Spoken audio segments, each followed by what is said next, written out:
It is not ایک compartment اللہ تعالیٰ کے لیے. یہ ہم سے بڑی غلطی ہو جاتی ہے. یہ میری پوری زندگی اللہ تعالیٰ کے لیے.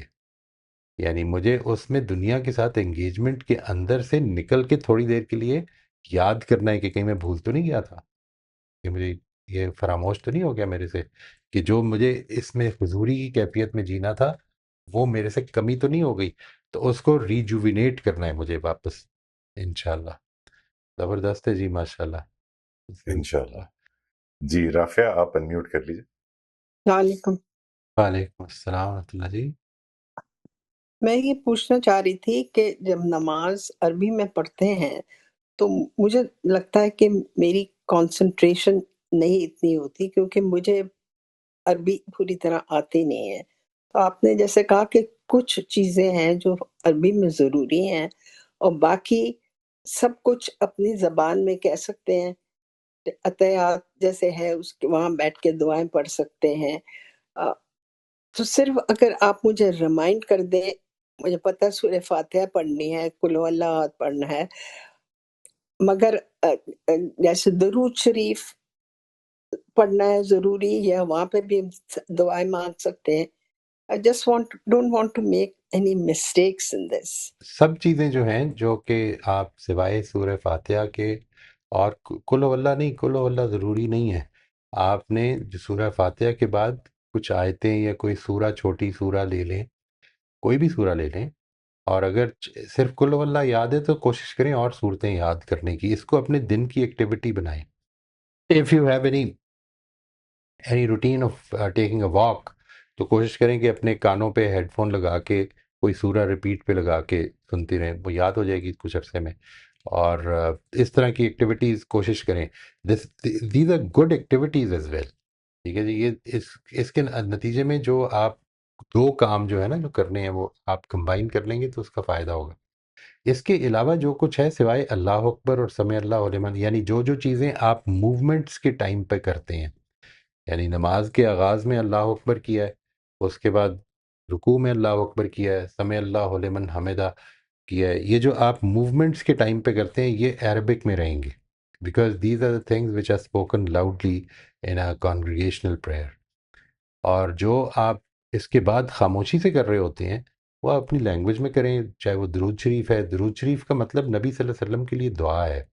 آپ وہ دعا جو ہے اس کو سمجھ لیں، اس کی اچھی طرح سے ٹرانسلیشن کو دیکھیں، اور اپنے دل سے نبی صلی اللہ علیہ وسلم کے لیے دعا کریں. یعنی یہ انسان کبھی کوئی سیرت کی کتاب پڑھیں تو آپ دیکھیں کہ نبی صلی اللہ علیہ وسلم نے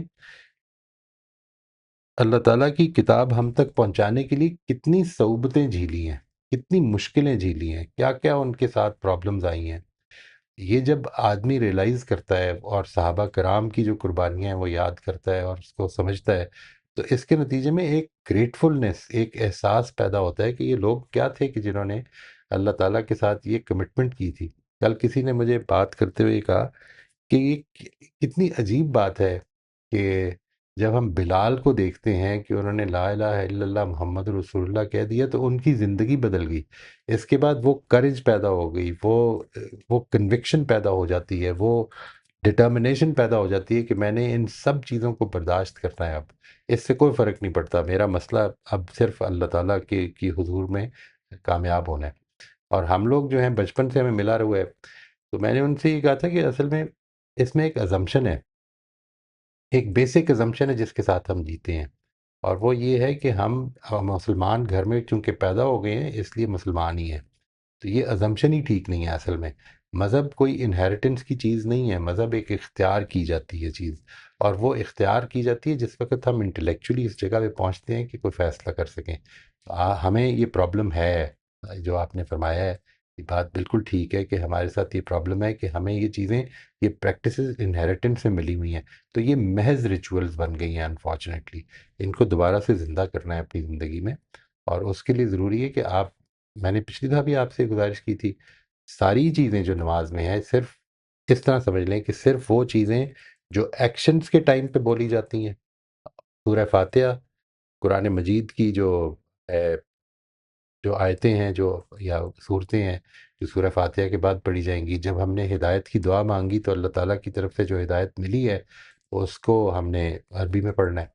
اس کے علاوہ سارا کچھ ہی جو ہے ایکشنز کے ٹائم پہ جو الفاظ بولے جائیں گے، السلام علیکم ورحمۃ اللہ، السلام علیکم، یہ ساری چیزیں جو ہیں یہ عربک میں رہیں گی، اور باقی جو ہیں وہ آپ اپنی لینگویج میں پڑھ سکتے ہیں.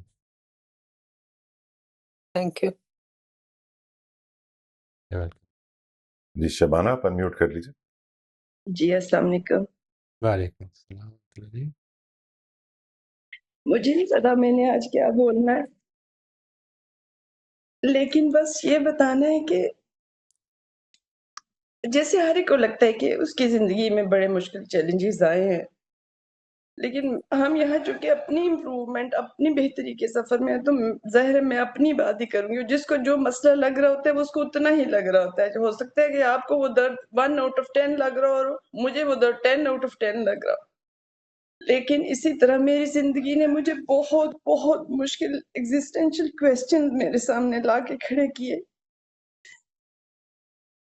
تو یہ ہوا، میں نے 2 ایکسٹریمز دیکھی. ایک مین سٹریم مولوی اور مسلمان جن کے پاس سب کچھ تھا، نماز، روزے، زکوٰۃ، حج، وظیفے، عمرے، اور ساتھ ہی چدراہٹ میں. اور ایک طرف انسانیت کی حد تھی، عزت، احترام، کمپیشن، محبت. لیکن یہ ریچولز نہیں تھے، اور یہ 2 ایکسٹریمز تھی. اور میں جب یہاں ریز ہو رہی تھی تو میرے پاس بہت مشکل کویسچنز تھے جن کا کہیں سے جواب نہیں مل رہا تھا. تو اب جواب یہ ملا ہے کہ بیسٹ اپروچ یہ ہے کہ ہم نے ان دونوں کو کمبائن کرنا ہے.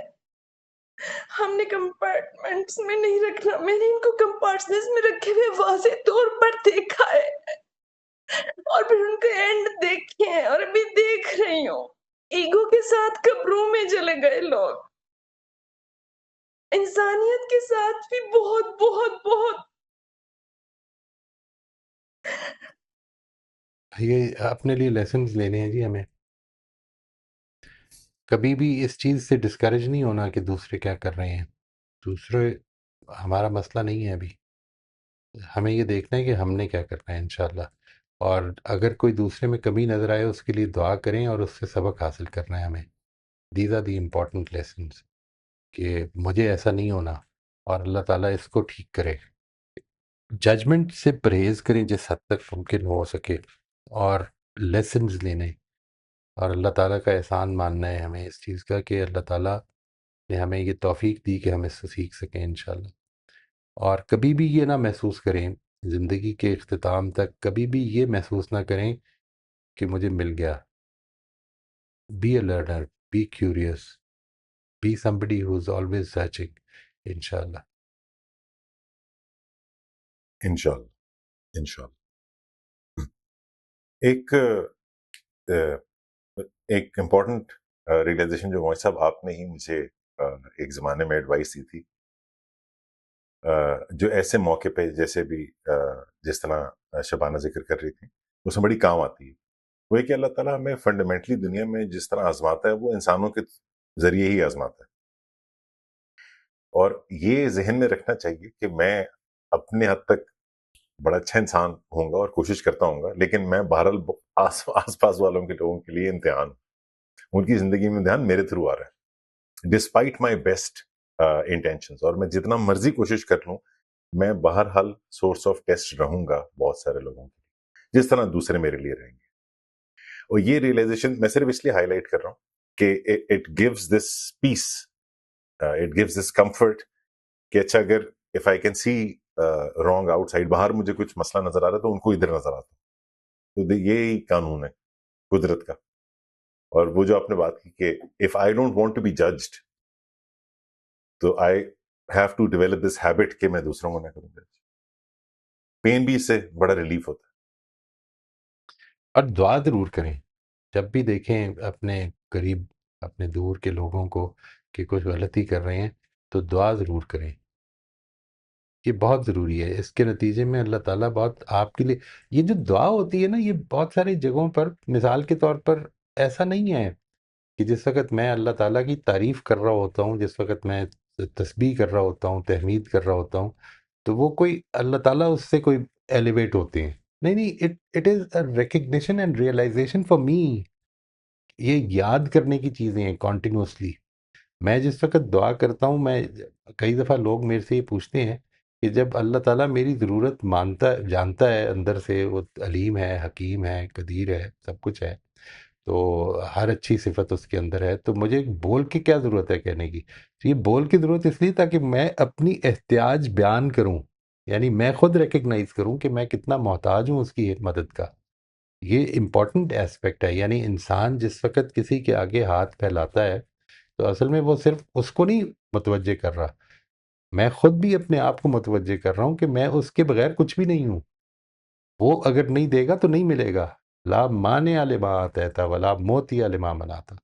پروردگار اگر تو نے نہیں دیا تو کوئی دے نہیں سکتا، اگر تو نے روک لیا تو کوئی دے نہیں سکتا، اور کہ تو نے اگر دینا ہے تو کوئی روک نہیں سکتا. یہ جو ایسپیکٹ ہے میرے اندر پیدا ہو تاکہ میں اس کی طرف رجوع رکھوں اپنا کنسسٹنٹلی زندگی میں. یہ بڑی فنڈامنٹل بات ہے بھائی صاحب. یہاں پہ رہنے والے کتنے دوستوں کے ساتھ اپنا بھی میرا ذاتی ایکسپیرینس رہا ہے یہ کہ ہم جب حرم جاتے ہیں، جو یہاں رہنے کا ایک بہت بڑی نعمت ہے کہ اکثر جانا جب چاہیں چلے جاتے ہیں. جب ہم حرم جاتے ہیں تو وہاں پہ عموماً بڑی فرسٹریشن ہوتی ہے، کیونکہ ہر طرح کے لوگ آئے ہوتے ہیں. ان کا بیہیویئر لوگ آرگنائز طریقے سے نہیں، وہ دھکم پیل کر رہے ہوتے ہیں. پھر کچھ لوگ ایسے بھی میں شاید خود تو اتنا نہیں ہوں ججمنٹل، آئی ہوپ سو لیکن کچھ دوستوں سے کئی دفعہ سننے کو ملی فرسٹریشن کہ جی وہ دیکھیں وہ ایسے کر رہے تھے، وہ ایسے کر رہے تھے. دوسروں کی ریچولز اور اپیرنس اور اس کی وجہ سے وہ فرسٹریٹ ہوتے ہیں کہ دیکھیں حرم میں یہ کوئی کرنے کی چیز ہے اس طرح. لیکن اسی طرح کے ایک دوست نے سالوں کے بعد ریگولرلی حرم جانے کے بعد ایک دن مجھ سے یہ دل کھولا اس نے کہ مجھے احساس ہوا اچانک سے آج حرم میں جاتے ہوئے کہ جتنے لوگ آئے ہوئے ہیں یہ اللہ تعالیٰ نے توفیق دی، اللہ تعالیٰ نے یہاں تک پہنچائے ہیں، اس کے مہمان ہیں یہ.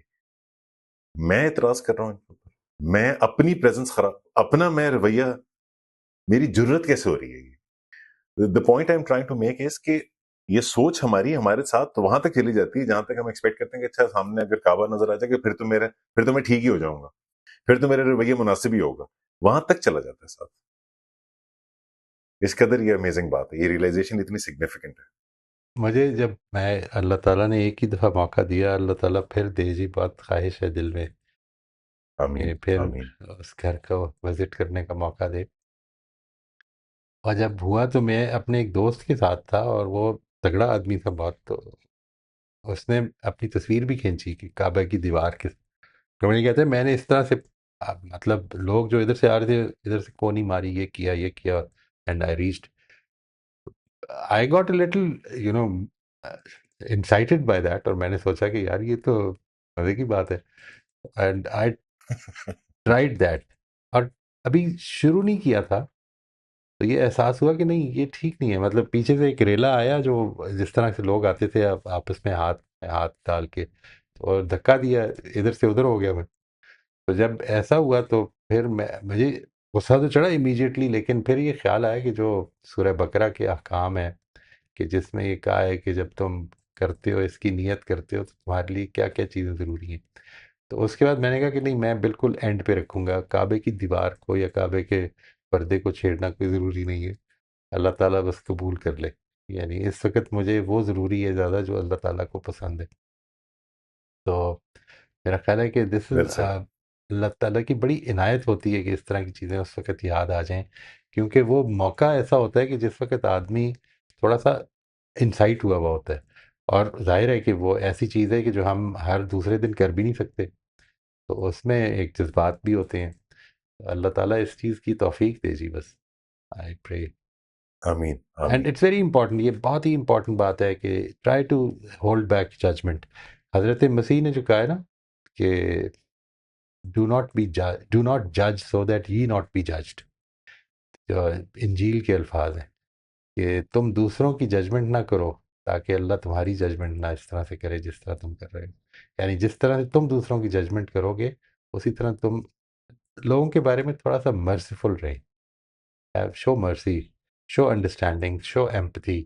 ان کی بیک گراؤنڈ ایسی ہے، وہ اس طرح سے سوچتے ہیں، ان کو عادت پڑی ہوئی ہے. Give them so many reasons to be doing what they are doing, but take yourself on the path of improvement.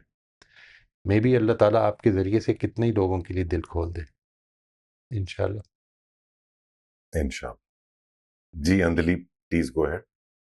السلام علیکم. وعلیکم السلام جی.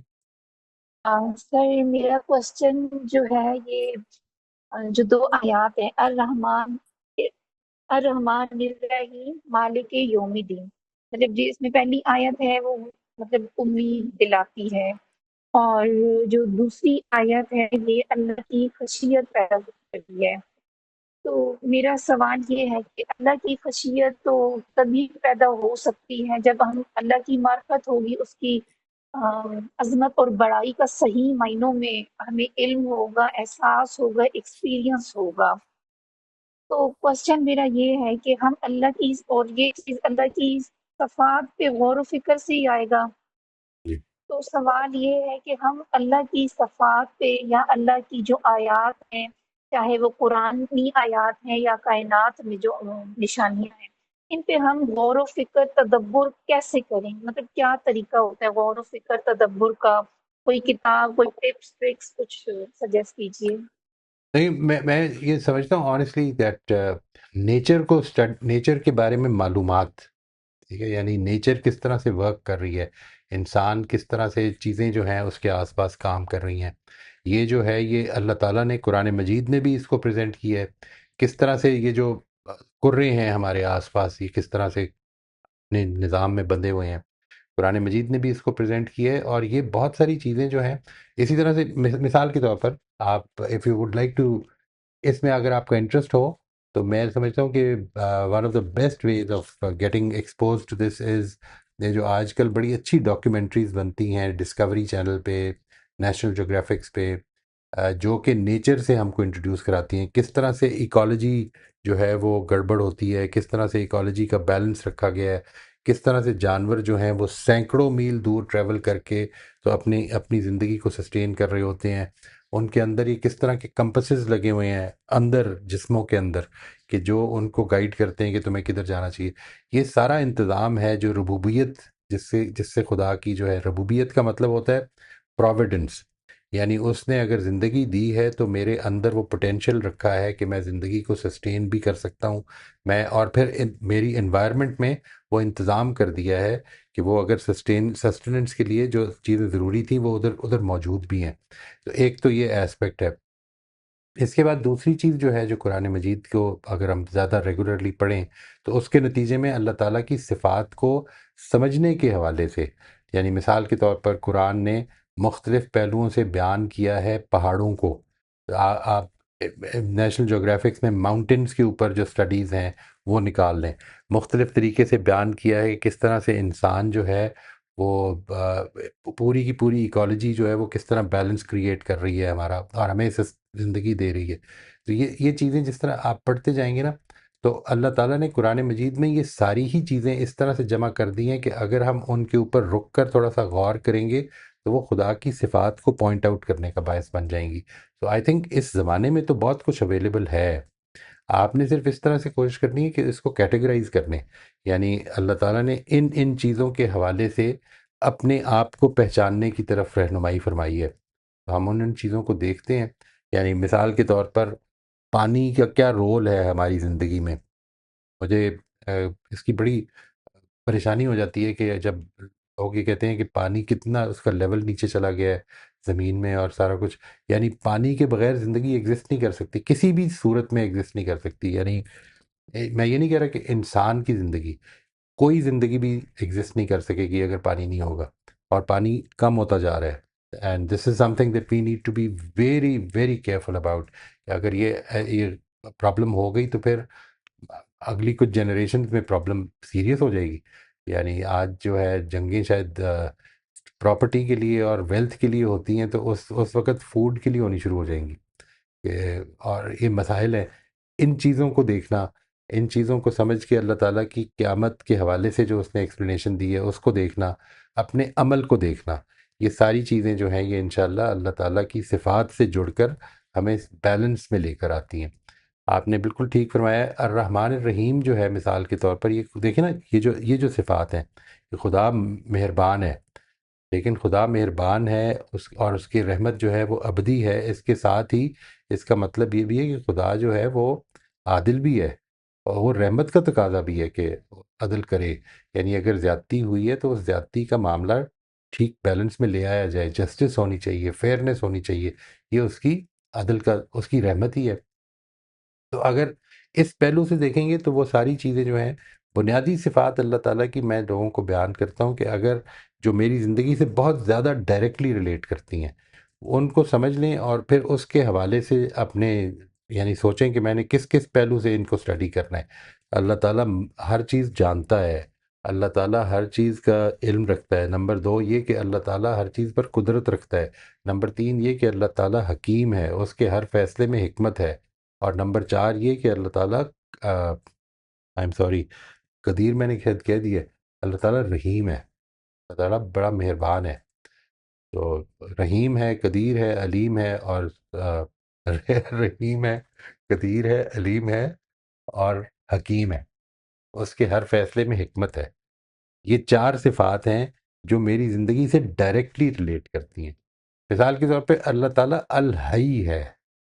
ابھی میں نے آپ کو ایکسپلین کیا کہ ہمارے ارد گرد ساری چیزیں زندگی موجود ہے. We are surrounded by life. But اگر آپ دیکھیں تو ان میں سے کوئی بھی الحی نہیں ہے. الحی کا مطلب یہ ہے کہ انڈیپینڈنٹلی الائیو.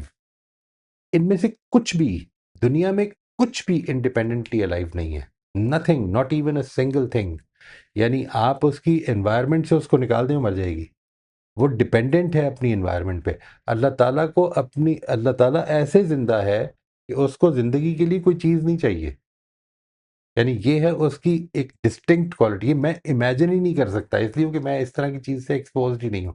میں صرف اس کو ایک طرح سے فینٹسائز کر سکتا ہوں اپنی امیجنیشن میں کہ شاید اس طرح کا کچھ ہو سکتا ہے، ایسا بھی کوئی چیز، کوئی ہستی ہو. لیکن میرے ایکسپوجر سے باہر کی چیز ہے. وہ قائم رکھے ہوئے ہے سب کچھ، اور جب چاہے گا آپ کے اندر کی اور آپ کے باہر کی وہ چیزیں جو ہیں وہ ڈسٹرب ہو سکتی ہیں. یعنی یہ جو ایسپیکٹس ہیں یہ ہر وقت اپنے ذہن میں زندہ رکھیں. آج جب اٹھے ہیں اور آنکھیں دیکھ رہی ہیں تو کتنا شکر ادا کیا ہے. ٹھیک ہے، یعنی اس لیے کیونکہ یہ دیے سے دیکھ رہی ہیں. somebody has given these to you, therefore you can see. یہ ابیلٹیز میرے اندر انہیرنٹلی ایسے موجود نہیں ہیں کہ میں ان کو رکھ سکتا ہوں جب تک رکھنا چاہوں. یہ جس دن چلی جائیں گی میں روک نہیں سکوں گا. جی، ان نعمتوں کو تو ہم لوگوں نے فار گرانٹیڈ لیا ہوا ہے. Absolutely, absolutely. یہ الحی کو سمجھنا ہے. یعنی اللہ تعالیٰ دیکھنے والا ہے، اس کو دیکھنے کے لیے میری طرح آنکھیں اینک نہیں چاہیے. That is God's attributes. وہ انڈیپینڈنٹ ہے بالکل، میں نہیں ہوں. میں تو اس کے اوپر ٹوٹلی ڈیپینڈنٹ ہوں. یہ چیز ہے، یہ ریکگنیشن جب پیدا ہوتی ہے تو دعا نکلتی ہے کہ پروردگار جو کچھ تو نے دیا ہے میں نے ڈیزرو تو نہیں کیا. آئی ڈڈ ناٹ ڈیزرو اٹ. پروردگار تو نے بانٹا، تو نے دے دیا، تو بڑا مہربان ہے. یہ ایسپیکٹ پیدا ہونا چاہیے. یعنی میرے سامنے ہے، لوگ یہ کہتے ہیں کہ اگر یہ آزمائش ہونی تھی تو اللہ تعالیٰ نے یہ سب کچھ دینا ہی تھا نا.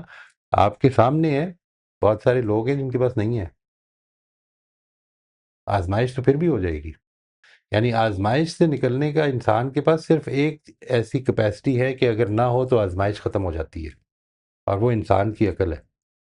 اگر اس کا کانشیسنیس ختم ہو گئی ہے تو انسان اب آزمائش نہیں ہے اس کی.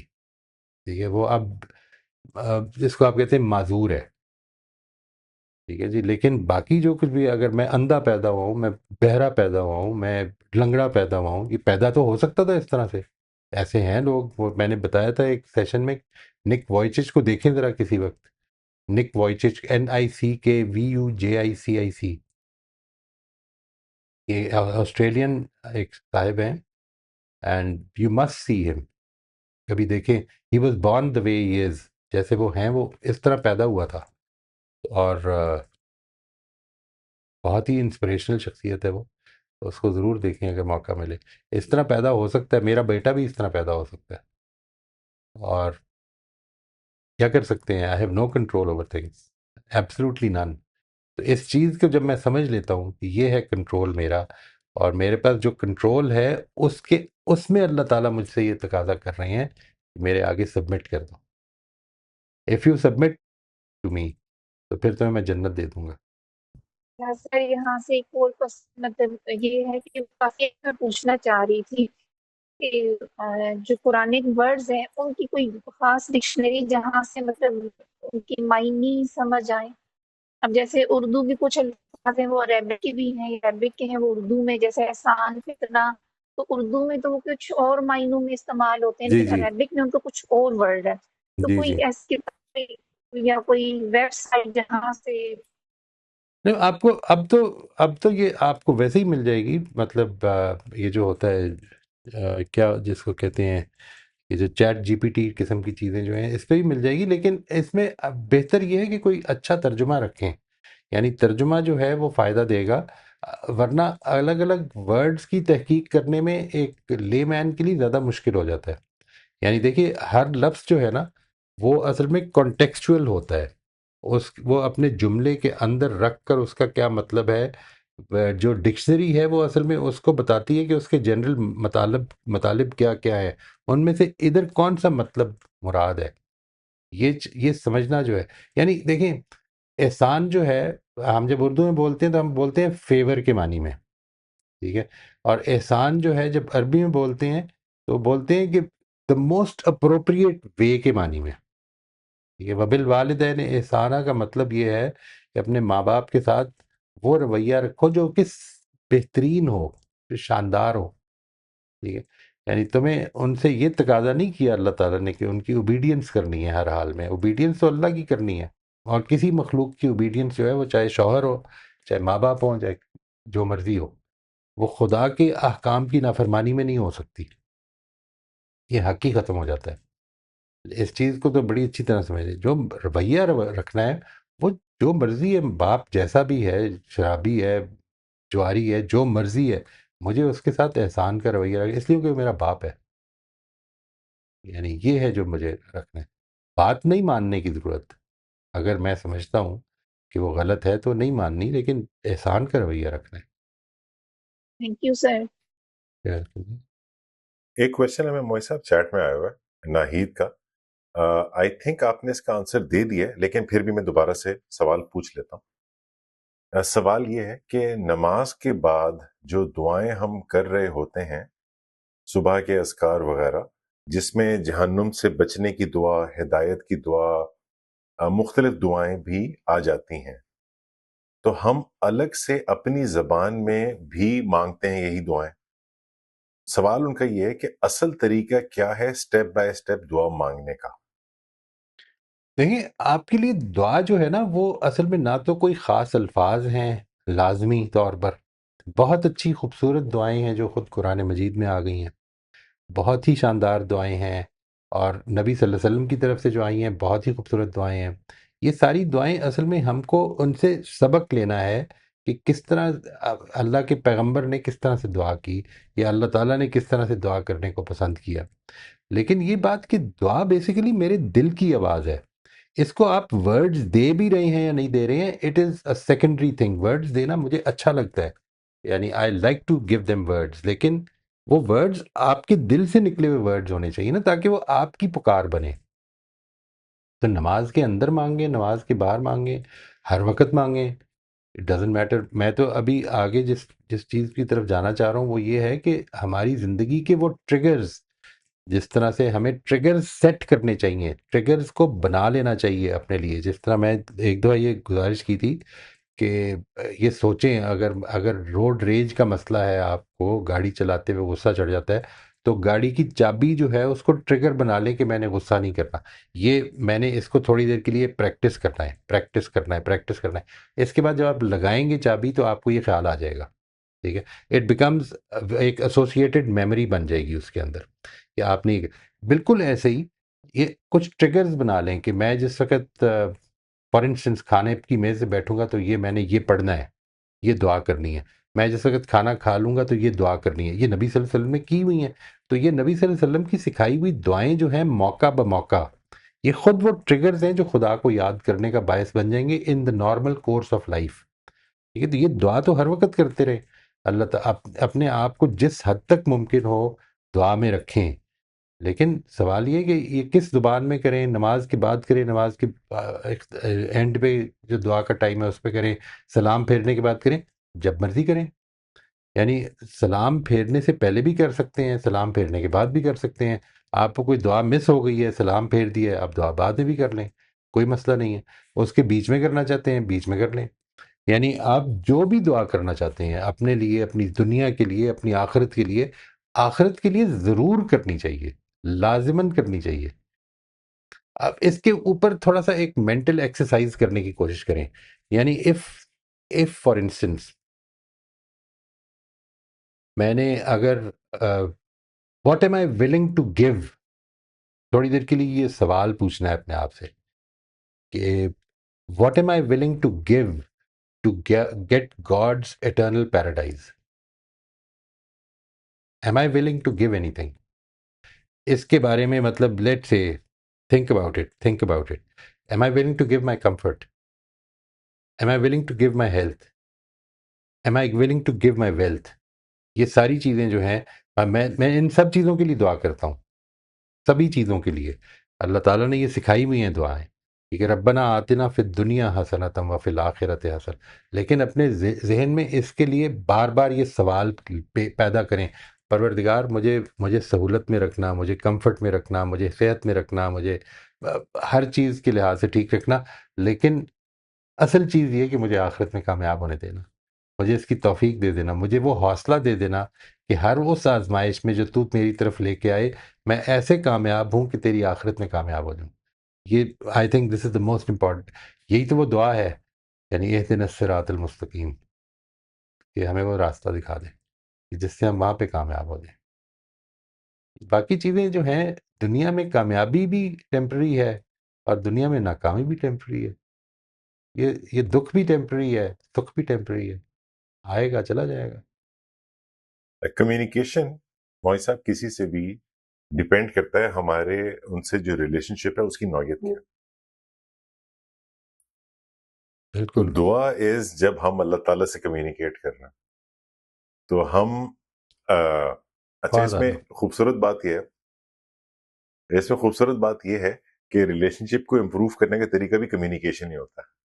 بالکل ایبسلیوٹلی. تو اگر ہم اپنی کوالٹی آف کمیونیکیشن کو امپروو کریں گے تو ہمارا تعلق بھی امپروو ہوگا. اور آپ نے اتنی زبردست بات کی کہ دعا تو اصل میں دل کی آواز ہوتی ہے.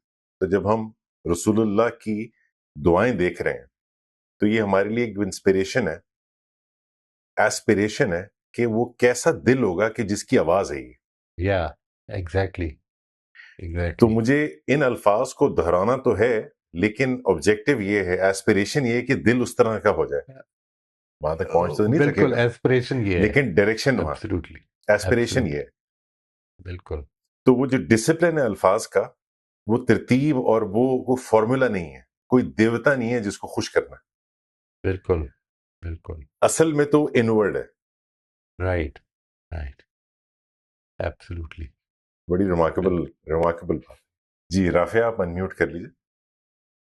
یہ پوچھنا چاہ رہی تھی کہ کئی دفعہ آپ کوئی آپ کو ہرٹ کرتا ہے، میں تو سب کے لیے دعا مانگتی ہوں، پر کئی دفعہ یہ ہوتا ہے somebody hurts you تو پھر آپ کا دل نہیں کرتا کہ اس کے لیے دعا مانگو. تو is this something wrong? is there some way that one can forget it؟ یا مگر دکھا ہوا دل ہے تو نہیں دل کرتا، تو کیا انسان پھر کیا کر سکتا ہے؟ اگلے دن مانگ لیں، کوئی مسئلہ نہیں. آج نہ مانگیں. آج دل کو اگر دکھی ہوا اتنا تو اس کو اگنور کر دیں. جو چیز امپورٹنٹ ہے وہ یہ کہ آپ کبھی کسی کا برا نہ چاہیں، اور اس کے بعد دل کی دکھنے کو اس کو سمجھ لیں کہ دل دکھا ہوا ہے میری کنسٹرکشن کی وجہ سے. اگر میری کنسٹرکشن یہ نہیں ہوگی، کچھ اور ہوگی، can I think of any reason that the other person might have a reason کہ اس نے ایسا کیوں کیا. اگر if I can find that reason تو میرے دل کی دکھاوٹ جو ہے وہ کم ہو جائے گی. تو ایک تو یہ ایسپیکٹ ہے، لیکن یہ کوئی ضروری نہیں کہ آپ ایک آدمی کے لیے آپ اس وقت اپنے لیے دعا کر لیں، اس کے لیے نہ کریں. نہیں، میں تو سب کے لیے کرتی ہوں، بٹ کبھی کبھی یہ نہیں، آپ ہوتا اس ہے کے کہ لیے نہ دل کریں نا. لگتا ہے۔ اگر دل اتنا دکھا ہو کہ جس میں کہ انسان کو محسوس ہو کہ مجھے اب اس پہ اس کے لیے دعا نہیں کرنے کا دل کر رہا، تو نہ کریں. کل کر لیں گے، پرسوں کر لیں گے. دل دکھاوٹ کم ہو جائے گی. Definitely everything is held by time. جی فریحہ آپ انمیوٹ کر لیجیے. جی السلام علیکم سر. ساری سر ایک چھوٹا سا سوال تھا. سر کعبہ کو ہاتھ لگانے کی کیا سگنیفیکینس ہے؟ اللہ کا گھر ہے جی. یعنی آپ یوں سمجھ لیں کہ اللہ تعالیٰ کا ڈیزگنیٹڈ ہاؤس، اور اس کے اندر پھر یہ بات کہ جس طرح سے ساری چیزیں جو ہیں وہ سمبل ہیں، تو اللہ تعالیٰ کی عبادت کا گھر ہے، نمبر ایک. نمبر دو یہ کہ جو ہم نے عہد کیا ہوا ہے، عہد کا ایک پرانا جو طریقہ ہوتا تھا وہ یہ ہوتا تھا کہ ہم ہاتھ میں ہاتھ رکھ کے بیعت کرتے تھے کہ میں آئی پلیج الیجینس ٹو یو، میں تمہارا وفادار ہوں گا، اب میں ہمیشہ مرتے دم تک تمہارا وفادار رہوں گا. یہ بادشاہوں کے ساتھ بھی کیا جاتا تھا. تو اللہ تعالیٰ نے اسی چیز کو ایک سمبولک طریقے سے حجر اسود کو اللہ تعالیٰ کا ہاتھ قرار دے دیا کہ یہ خدا کا ہاتھ ہے. تو ظاہر ہے کہ جس طرح سے ہم بادشاہ کے ہاتھ چومتے تھے، اس کے لیے ہاتھ میں ہاتھ رکھ کے عہد کرتے تھے، تو جتنا میں قریب ہو سکتا ہوں وہ کریں. لیکن ظاہر ہے کہ وہ ایسی جگہ ہے کہ جس میں کہ آپ یو کی not go near that Kaaba it self. تو آپ اگر آؤٹر سرکل میں چل رہے ہیں تو پھر آپ کے لیے وہ جو ہاتھ ہے اس کو اٹھا کے آپ ایک سمبلائز کر دیتے ہیں اسی عہد کو. تو اب اصل چیز یہ ہے کہ کیا چیز اس وقت امپورٹنٹ ہے میرے لیے، کہ میں ایک تھوڑا سی جان لگا کے اور لوگوں کو تھوڑا دھکم پیل کر کے ادھر پہنچ جاؤں اور پھر ہاتھ میں ہاتھ رکھ لوں، یا یہ کہ میں نے جو اللہ تعالیٰ نے پسند کیا ہے کہ نہ کوئی جھگڑا ہو، نہ کوئی بے حیائی ہو، نہ کوئی اس طرح کی بات ہو کہ جو نافرمانی کی بات ہے وہ نہ ہو اس میں.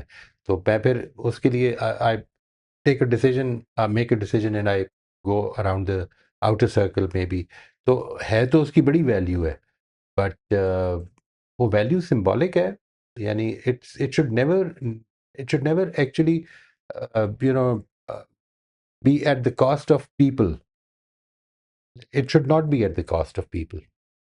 آپ کو اگر موقع مل گیا ہے، ایسے ٹائم پہ گئے ہیں کہ رش نہیں ہے، تو آپ سمجھیں خوش قسمتی ہے، بہت ہی زیادہ خوش قسمتی ہے کہ آپ بالکل کعبہ کی دیوار کے ساتھ کر رہے ہیں، طواف بھی کر رہے ہیں، اس کو ہاتھ بھی لگا رہے ہیں. نہیں موقع ملا تو کوئی بات نہیں. Thank you sir. سر ایک اور چھوٹی سی بات شیئر کرنی تھی. جب ہم قرآن پڑھ رہے ہیں تو اس میں وہ جو پارٹ آیا تھا نا کہ رکوع کرو اور جھکنے والوں کے ساتھ جھک جاؤ، جی تو اس پہ آپ نے کہا تھا کہ کیپ تھنکنگ اباؤٹ اٹ کہ یہ کیا ہے. سر اس دن میں ساجد صاحب کو سن رہی تھی اور انہوں نے اس کو اس طرح ایکسپلین کیا تھا کہ رکوع کرو اور جیسے پوری کائنات اطاعت میں اللہ تعالیٰ کے آگے جھکی ہوئی ہے، ایسے صحیح، تم بھی جھک جاؤ. زبردست. تو سر یہ بہت پیاری بات لگی تھی، تو آئی تھاٹ کہ میں یہ بالکل شیئر کر لوں. بس تھینک یو سر. بالکل. تھینک یو جی، بہت شکریہ جی. جی ہمارا وقت ختم ہو گیا آج کا. تھینک یو سو مچ موئز صاحب. تھینک یو جی، بہت شکریہ. السلام علیکم. السلام علیکم.